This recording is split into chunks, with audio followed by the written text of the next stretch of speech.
Welcome to eagle media. Allu Arjun ఇప్పుడు పుష్ప 2 సినిమాతో బిజీగా ఉన్నారు. క్లైమాక్స్ షూటింగ్ తో పాటు ప్రత్యేక గీతం షూటింగ్ జరుగుతుంది. ఆగస్టు 15నే విడుదల కావాల్సి ఉన్న ఈ సినిమా పవన్ కళ్యాణ్ అభిమానులతో వివాదం ఏర్పడడంతో డిసెంబర్ 6కు వాయిదా వేసుకున్నారు. ఇప్పుడు ఈ సినిమా కోసం బన్నీ అభిమానులు ఎదురు చూస్తూ ఉన్నారు. తాజాగా జానీ మాస్టర్ వివాదం తెలుగు సినీ పరిశ్రమను కుదిపేస్తున్న సంగతి తెలిసిందే.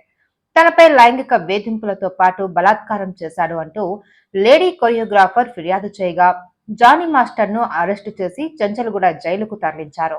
బాధితురాలికి అల్లు అర్జున్ అండగా నిలబడ్డారు. తన మేనేజర్ ను ఆమె దగ్గరకు పంపించి అభయం ఇచ్చారు. భవిష్యత్తులో తమ సినిమాలలో కొరియోగ్రాఫర్ గా అవకాశం ఇస్తాను అని హామీ కూడా ఇచ్చినట్లు తెలుస్తోంది. గతంలో ఇలాంటి సంఘటనలు బయటకు వచ్చినప్పుడు స్పందించలేదు అల్లు అర్జున్. కానీ జానీ మాస్టర్ విషయంలో స్పందించడానికి కారణం అతను జనసేనకు పవన్ కళ్యాణ్ కు లాయల్టీగా ఉండటం ఓ కారణమని తెలుస్తోంది. బయటకు తెలియని కారణాలు వేరే ఉన్నాయి. గీత ఆర్ట్స్ బ్యానర్ లో తీసే ప్రతి సినిమా కొరియోగ్రఫీ బాధ్యతలు చూసే అవకాశం ఇస్తున్నట్లుగా ప్రకటించారు. అంతవరకు బాగానే ఉంది, కానీ పుష్ప 2లో తనతో పాటు నటిస్తున్న కేశవ విషయంలో ఎందుకు స్పందించలేదు అనే ప్రశ్న నెటిజన్ల నుంచి ఉత్పన్నమవుతోంది.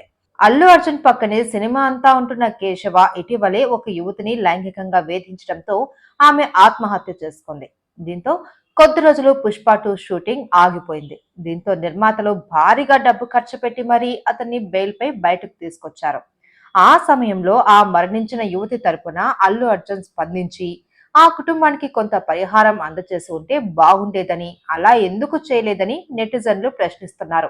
ఇందులో కూడా రాజకీయాలు అవసరమా అంటూ కొందరు ప్రశ్నిస్తున్నారు.